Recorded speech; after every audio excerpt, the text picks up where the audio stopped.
evening. This place is looking like really bright and beautiful because I'm at an outdoor location today. This is the beautiful Bombay Camping Company, and I'm doing a live from here today, and I'm going to talk about endometriosis from this amazing location. So let me just see, check if our guest is around.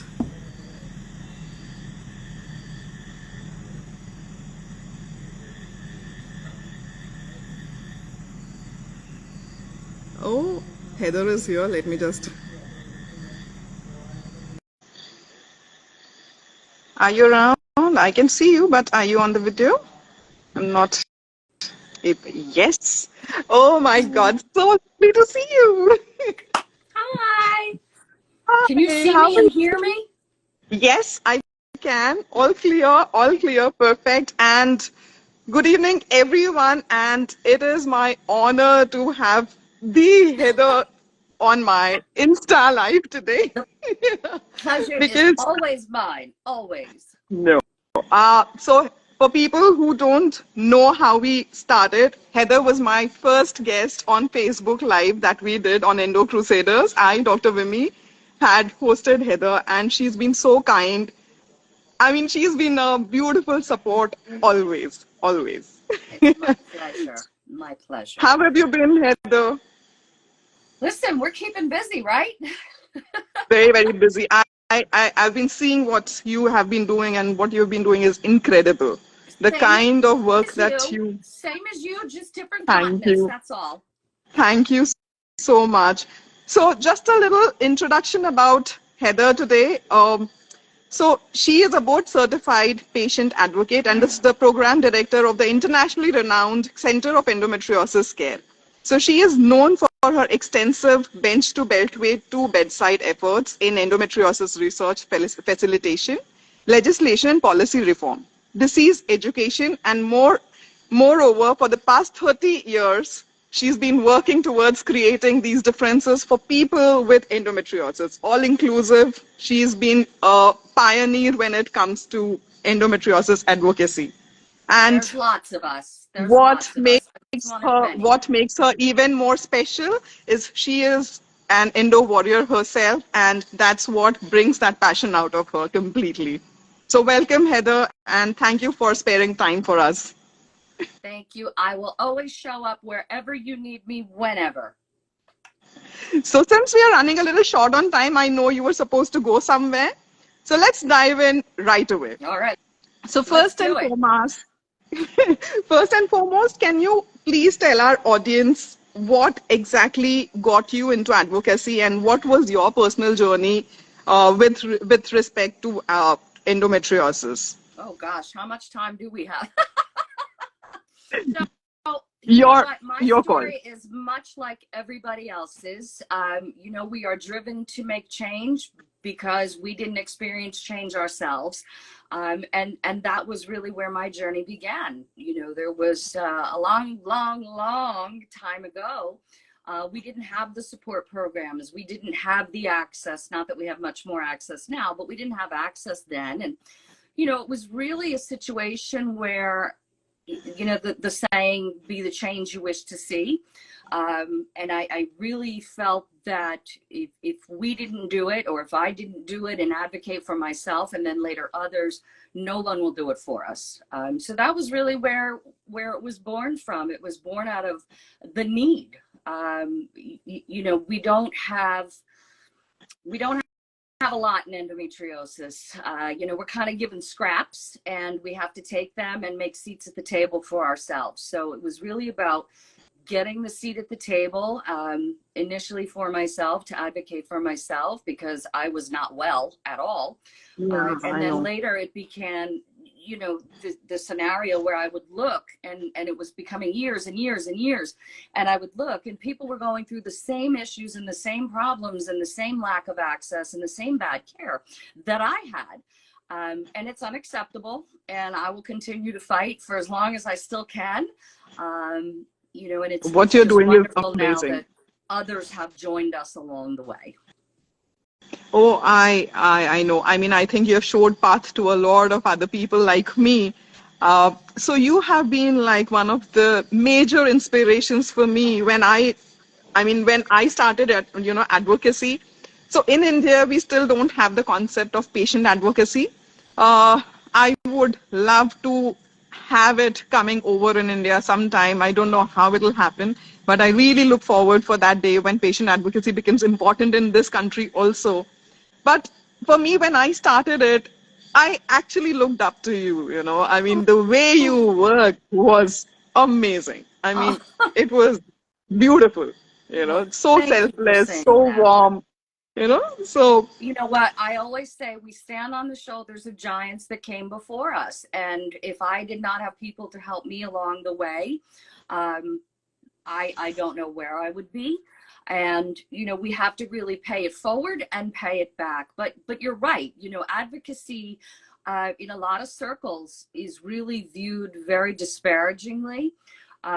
Even most recently, there's been commentary about, patient-led advocacy is dangerous, and, patients are vitriolic, and I reject that notion out of hand. And I will always say, and I will always stand on it, patients are the drivers of change. They are not just good. objects of change. And to view what we do and how we advocate for ourselves and for each other so that we can have the best care possible that we can possibly access, to view that in a way that is negative, or to only accept performative advocacy, to me is really egregious, and I will always stand in that gap and push back against it. That's so amazing, and good to see some beautiful advocates join the live Endo Girls blog. Aarti, I mean, these two women are just amazing, and Amazing. they also have been working like so consistently towards creating awareness. I mean, thanks to Amazing. you, I think a lot of Amazing. us look up to you. you know. So Heather, I would like to know what are some of the commonest misconceptions about endometriosis that you would like to debunk? Oh, And second is, how has, I'll just ask the question so that you can just finish it up as you want, because you are short on time. I know that. So no I worries. just want to fill in as much as possible. So, I also want you to tell me, how has endometriosis advocacy evolved over the years since you have been seeing it? Oh, yeah. Well, I'll take the first one first. In terms of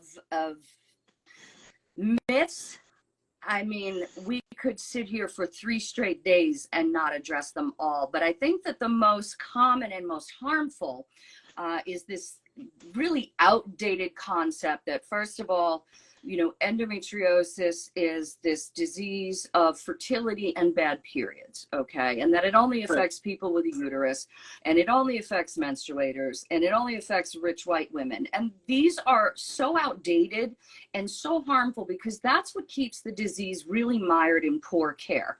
If we approach it from the assumption that it's just native or normal but otherwise aberrant endometrium, we can just stop periods or take out the uterus and we'll be cured, right? And that's not the case. There are countless differences between the normal endometrium and the lesions themselves. They behave differently. It certainly can affect people who do not menstruate, who do not have a uterus. It affects all genders.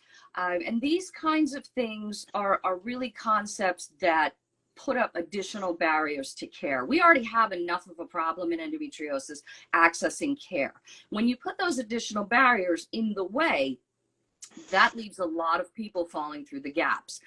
So that would be probably the most harmful. The second really is along the notion of, this concept that all surgeons and all physicians who treat endometriosis are equal, and they're not. That's just simply the truth.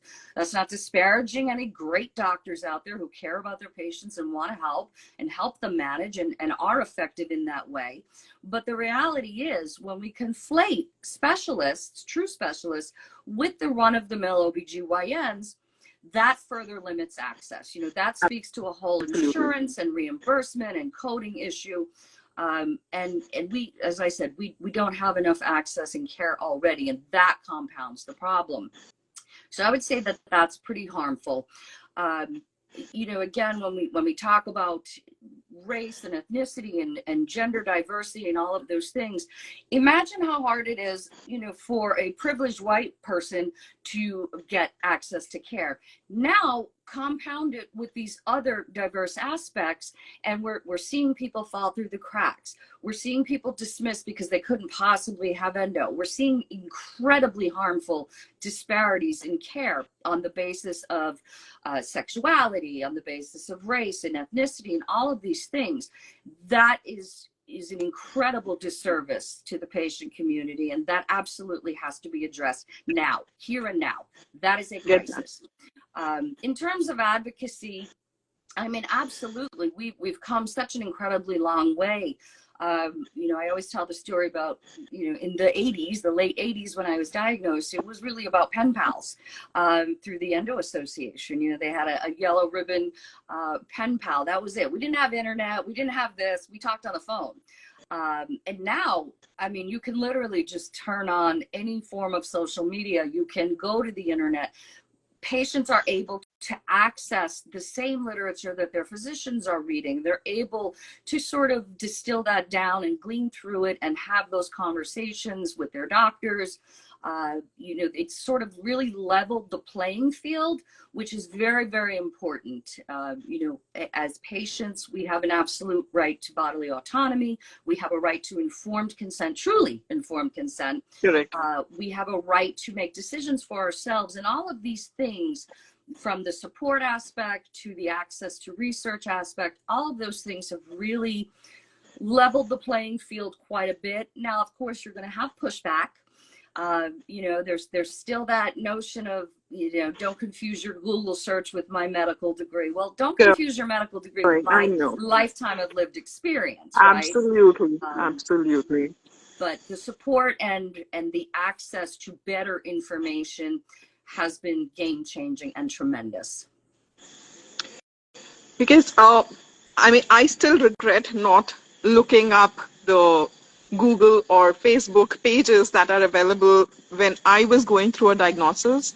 Because I think if I would have checked these pages before, my diagnosis wouldn't have taken as much time, and probably the treatment would have been what it should have, right, rather than, you know, dilly-dallying between giving me meds, giving me hormonal pills, giving me things which just never helped, you know.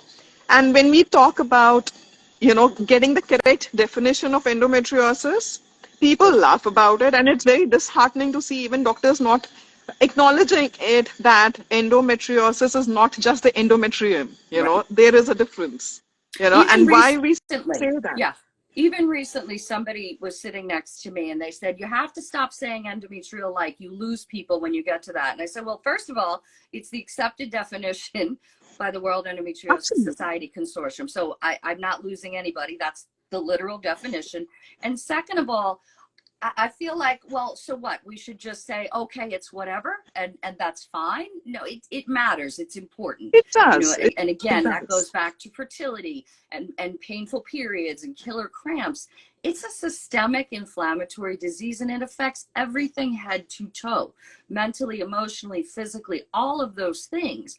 And, you know, if someone has a problem with the qualifier of like, well, I'm sorry, but I am not going to change the correct usage of the definition to make someone else comfortable, because they've been making patients uncomfortable for eons. So, you know, we have to get past that. Yeah, exactly. Because if the right definition is not taken care of, the treatment protocol completely changes. Completely. Yeah, you know, and people with endometriosis know that's us. Yeah.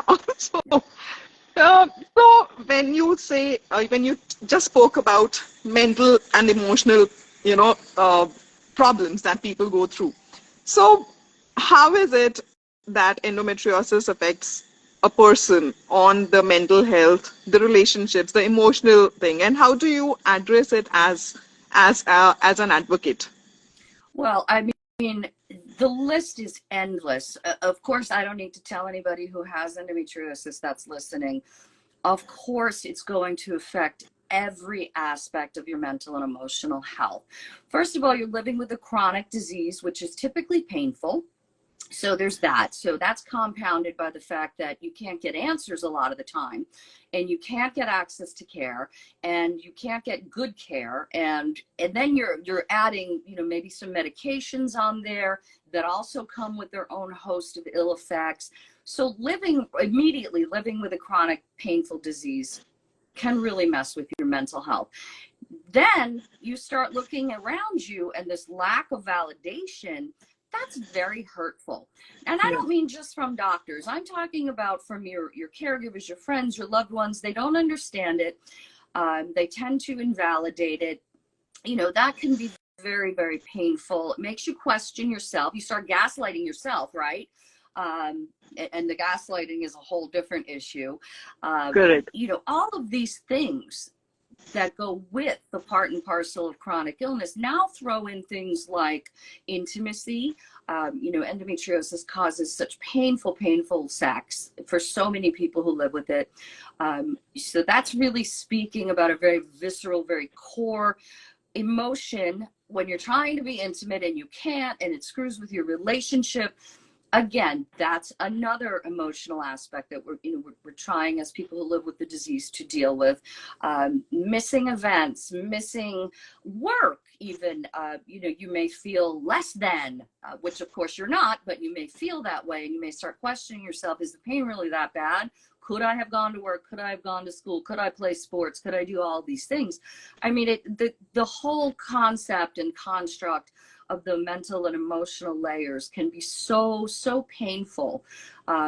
You know, and then you have a doctor, you throw a doctor in there who tells you it's just bad periods, or someone who said, well, my neighbor's lawnmower man has a wife or partner who had endo, and they had a hysterectomy and they were cured. And it's just this constant onslaught of misinformation and aggravation.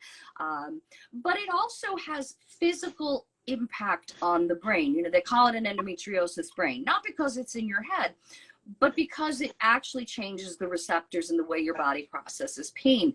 So there's all of these components that go into it. So when people tell me, oh yeah, that's just a bad period, I'm like, no, wait, literally head to toe in so many aspects. And to be able to address that needs a really multidisciplinary approach, you know, and that's what we do with our center. And so many other good centers of excellence do that. It's not just about a surgery. It's not just about a medication. It's not just about acupuncture or yoga. You know, you really have to approach the disease from a very multidisciplinary, interdisciplinary aspect. And that involves multiple things: cognitive behavioral, physical therapy and mental therapy. All of these things go into the care of the disease because, again, head to toe. So you've got to address all those components. You can't just treat a lesion and say, well, I'm done now. No, because there's other impacts going on. So it's very, very important. If you're not someone who has endo, but you love or care for somebody who does have the disease, you've got to be supportive. You've got to understand, you know, how this affects somebody. So support is critical and key, but also that interdisciplinary aspect is really, really crucial.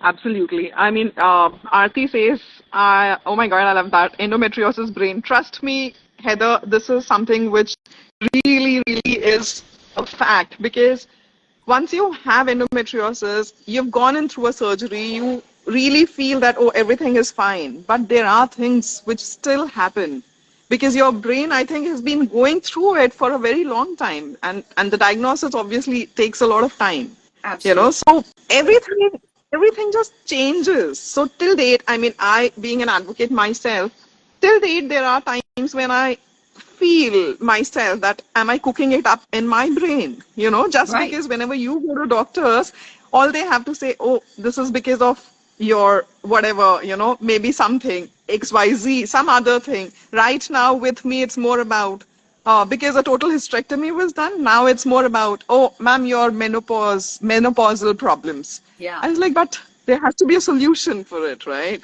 Well, that's the thing, you know, it's So not just, you oh, it could can't be this, ask, it could be that. You know, we you have to get to can't the root of it and ask address a it. patient to live with it, you know? Absolutely. Absolutely. Yeah. Mm-hmm. Yeah. So So somebody who is just getting diagnosed or is not yet diagnosed but feels is having endometriosis, what is it that you would want to tell them? Trust yourself, trust your body. Nobody knows your body better than you. You know, you spend 15 minutes at the doctor's office, but you spend a lifetime in your body and you know it best. If something Right. feels wrong or off, trust that instinct. You know, don't let anybody tell you it's just this or it's just that, or if you take this or do that, you'll be better. Or if you eat kale for 6 weeks straight, you'll be fine. Like, you know your body best, you know what works for you, you know your own triggers, you know things that are going on that nobody else can relate to or understand. So first of all, trust yourself, trust your body.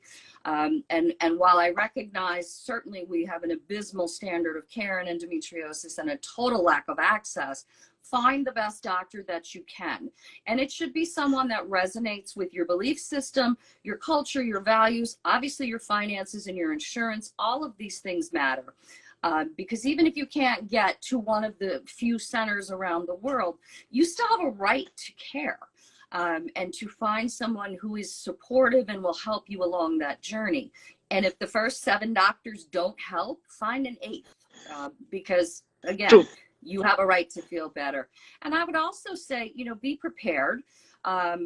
Kate from Endo Girls blog did a fantastic live a couple weeks ago with Invisible Iconic when they talked about you know, ways to advocate for yourself with a doctor. And there are lots of ways, you know, simply taking in a written journal or having your questions prepared, you know, simple things like that in advance can really help facilitate that conversation. But if you find that they are not a supporter in the sense that they don't want to offer or help connect you to treatments that you feel might help, you've got to move on. You've got to move on. And there are a million doctors out there. Not all of them can help you with endometriosis, but you can find a team, hopefully, with the right search. And that's where advocacy and support platforms come in. You know, peer-to-peer referrals, talking to others about what they've done. Those things are all very helpful. So these are like golden tips coming from the golden lady. I mean, we could talk about that forever. I mean, even a simple Oh, resource we have. I really wish, I think we should do a session on this topic, you know, sometime, We because should I do think like a this is going whole to be like week really on it. helpful. If you go Yes. to centerforendo.com, there's a list of questions we provide Yeah. there as an example list, but it also has sample answers from our perspective. Yes. So you can kind Yes. of weigh it against, you know, someone who might be a high supporter versus a low supporter, in terms of choosing your doctor. So I would check that out. But yeah, there's some really good resources out there. Absolutely. Endo Girls blog is another. So this is amazing when it comes Phenomenal. to resources. I think the kind of resources that you will find on Endo Girls blog is something which is out of the world. You know, they are like, I think it's like a reference book all by itself. Yeah. You know? Kate has an incredible knack. Yeah. I mean, obviously she's a chemist, so she's going to have that scientific background, but she has an incredible knack for distilling down the research into very friendly lay terms and to break Yes. away from the myths and misinformation that we see in some of the research. Advocacy platforms like that are invaluable because obviously not everybody has that health literacy. Not everybody has the means to sort of wade through voluminous research studies and understand what they mean. That not everybody Right. comes from medical backgrounds or has the training that we do. So platforms like Kate's is phenomenal. Absolutely. Completely agree with you. So, Heather, 30 years you've been working as an advocate. So, in your journey of being a patient advocate, is there any particular, particular case that you would want to tell us, which probably was moving or which was inspirational, you know, and which can help our audience? Um, I, Gosh, I mean, you know, we've treated over several thousand patients, and I think each of them in their own way has been inspirational because these are people that are fighting tooth and nail to get care, and you have to commend that. You have to recognize the strength that it takes to live with this disease and fight for yourself for better care. So each of them in their own ways are phenomenal. But there is a case that resonates with me, in terms of people saying, well, it's just a period disease, it's just a fertility disease, it's just normal endometrium, hither and yon. This was a case of a person who did not have a uterus. They had had a hysterectomy for their endo, right, to cure them. Persistent pain and symptoms. 10 to 12 years post hysterectomy, they struggled to try to get access to care. And when they finally were able to have surgery, obviously it was an interdisciplinary surgery.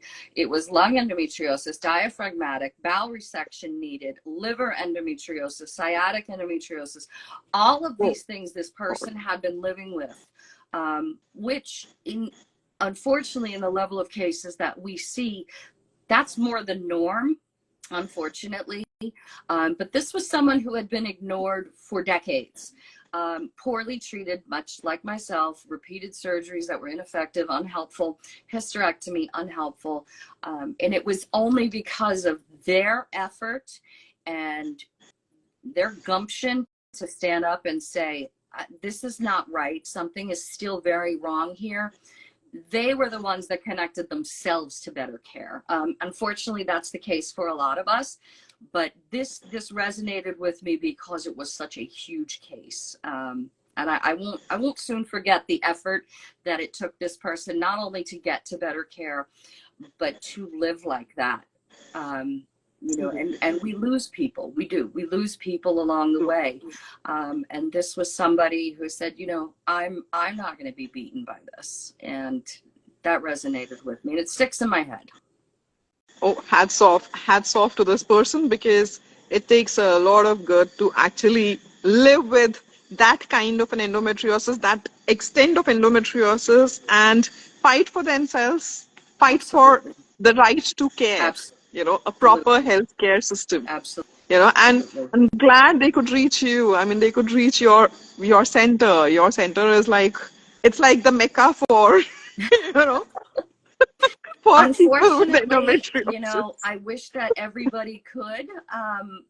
There's probably about 200 specialists globally who really just have dedicated practices in advanced high volume cases for endometriosis. And until we fix that broken system, I wish that everybody could get the care that they all deserve. Right. I really hope. And trust me, I would really want to come there someday and meet you in person, meet the doctors there. And I think I would love to see the kind of facility that you have out there. I mean, so many people getting themselves treated there. I'm sure it must be like beautiful. Very, very beautiful. We're not perfect by any stretch of imagination, but we try. That's what matters. That's what matters. So there are a lot of research happening, not as much as it should, but still there is something that's happening nowadays, and there are some advancements happening. So is there something in particular that that excites you when it comes to advancements in endometriosis? Yes, there is, and I have to be careful about giving away too much detail because it's not mine to share. But I will say this: there is a lot of work going on in Washington, D.C. for us right now here in the States. Endo What and Below the Belt has been more than a movie. Yes, it's a fantastic documentary, but what a lot of people don't know is that tied to that movie is really a movement. And we have presented before Congress multiple times. We are looking into increasing research funding, which is critical. We are looking into ensuring the continuation of existing funding, which is always on. I don't know if people know this, it's always on the table every year to be cut. So we're really doing a lot of work in the legislative space to try and protect what we have, but also get more. And that's really exciting. And I think having endometriosis for the first time on, a national television, on PBS, having a premiere there was fantastic and phenomenal. And I think that that's really exciting, the level of awareness that has come. Now, that's not to say that we still don't have news articles every single day just butchering the disease terribly and getting it all wrong, or that, you know, we have celebrities who are sort of parroting bad information that their doctors gave them, and that's really problematic. But there are a lot of good things going on. There are a lot of people working really hard towards increased awareness, better education, more accurate education, legislation that actually mandates improved and authoritative education for providers, the establishment of a biorepository research center. All of these things are really very, very exciting. And I know that we always want immediate, you know, results, and we want it to be done today. I've been doing this 30 years, and I'm still waiting for a lot of things to come to fruition. So I can say it's not going to happen overnight. The pieces are in place. You know, it may not happen in my time, but I know it will happen for those who come behind me, because there's so many concerted efforts and so many dedicated people working really, really hard behind the scenes to make things happen. You know, you don't always see it on Instagram, and you don't see it on Facebook, and you don't see it on Twitter, but we are in the rooms and the work is going on. And there are more people who are in better positions of power to affect some of the changes that we want. So I'm pretty hopeful, and I'm pretty excited about it. I hope that it comes when I can see it. Absolutely. I'm sure you're going to see the changes happening in front of you, and you will be able to celebrate the changes that will come up. I put it on my tombstone. At least she tried. So, and I would really, I mean, I watched Below the Belt at the Endometriosis Foundation of India conference with Vimy, and trust me, I had tears in my eyes, because I could resonate with it so much. I really felt that was me. I mean, I could see myself standing there, you know. Absolutely. I literally had goosebumps. It was such a beautiful documentary, such a beautiful one.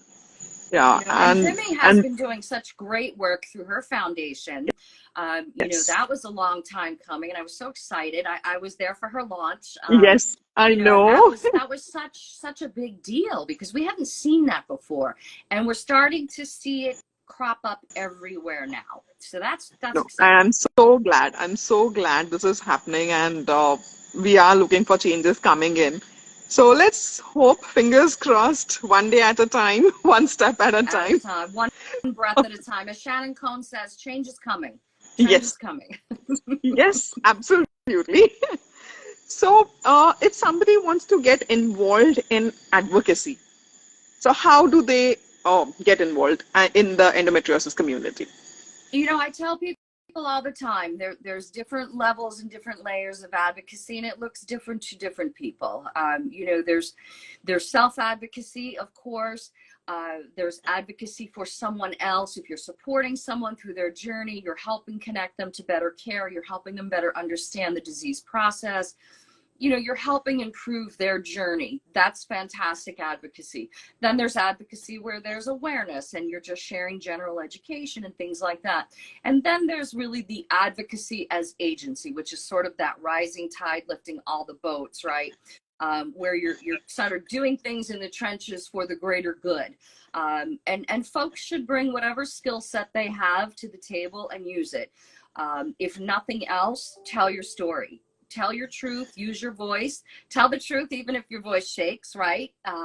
Tell your story, because it's going to help someone else. That's how kinships are made, by saying, oh, you too?